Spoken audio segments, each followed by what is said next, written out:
Welcome into the Week 7 recap. Let's get right into it. 2 Guys 1 Cuck 5-2 defeats Wiener 2-5, 196.19 to 117.96.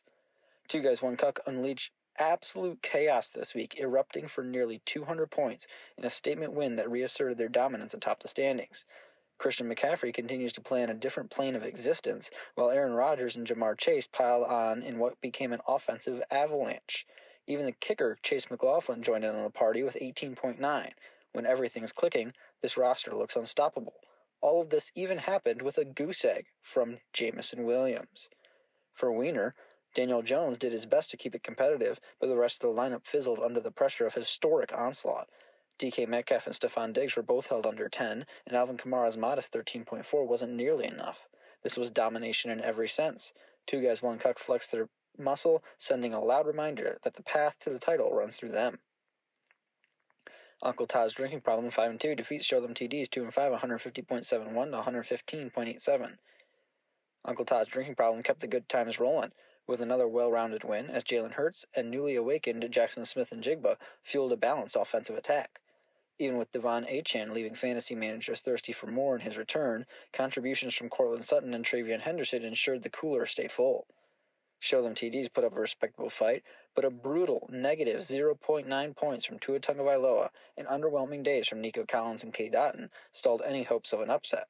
Devontae Adams and Jaylen Warren tried to keep it close, but Uncle Todd's squad stayed steady from top to bottom, cruising to a 5th win in 7 weeks. Honey Packers 4-3 defeat Psych Ward 4-3, 172.97 to 137.59. Honey Packers went nuclear this week, powered by Jahmyr Gibbs' monster 38.3-point outburst on Monday Night Football, vaulting the team over 500 in an emphatic fashion.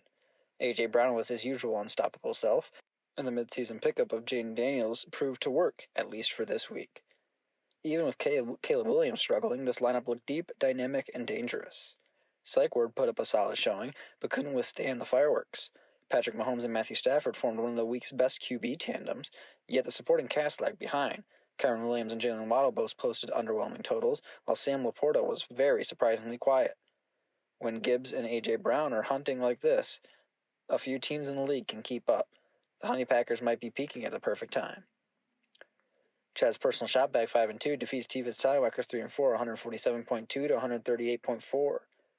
This one turned into a nail-biter, but Bo Nix refused to let Chad's personal shot bag fall short. The quarterback erupted for 42.7 points, carrying the team on his back while the rest of the lineup delivered just enough to support. Chris Olave was sharp, despite another Saints loss, and Keenan Allen proved steady production to help secure the win. T-Viz Tallywhackers, meanwhile, saw Quinshon Judkins and Dak Prescott combine for a valiant effort, but the rest of the roster couldn't keep pace.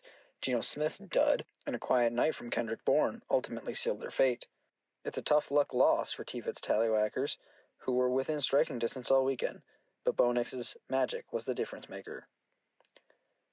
Grit It and Quit It 1-6 defeats Slower Ponies 4-3, 161.98 to 142.74. Sound the alarms, cue the confetti, dust off the trophy case. Grit It and Quit It has finally won a regular season game. Not a 50-50 matchup, not a fluke week, but an honest-to-goodness victory. Their first regular season win since Week 11 of 2023. Drake May and Devontae Smith led the long-awaited renaissance, while CeeDee Lamb and George Kittle chipped in to turn a long-running comedy into something resembling competence. Slower Ponies, meanwhile, were left stunned. Justin Herbert and Jonathan Taylor did their jobs, but the rest of the stable ran out of gas, highlighted by Mike Evans' goose egg in an injury and a benched Justin Fields. Grit It and Quit It can now finally crack open a celebratory beer, and that is the first time they could do that in nearly 2 years. We'll get into the Week 8 Idle League Power Rankings, starting off at the bottom at number 10, still not moving, Grit It and Quit It. At number 9, not moving, Wiener. At number 8, staying put, Show Them TDs. At number 7, moving down 2 spots, Psych Ward. At number 6, moving up 1 spot, Uncle Todd's drinking problem. At number 5, moving up 1 spot, Honey Packers. Staying put at number 4, T-Viz Tallywhackers. At number 3, staying put, Chad's personal shot vac. Remaining in the number 2 spot is Slower Ponies. And staying at number 1 in the league, 2 Guys 1 Cuck. we would normally have a Week 8 Idle League Game of the Week, but next week, Week 8, is the last 50-50 week of the season, so everybody plan accordingly. It will be the last week of the year where the top half get wins and the bottom half get losses. This will be big for the playoff push, so plan accordingly for the 50-50 week. All right, we'll see everyone in Week 8.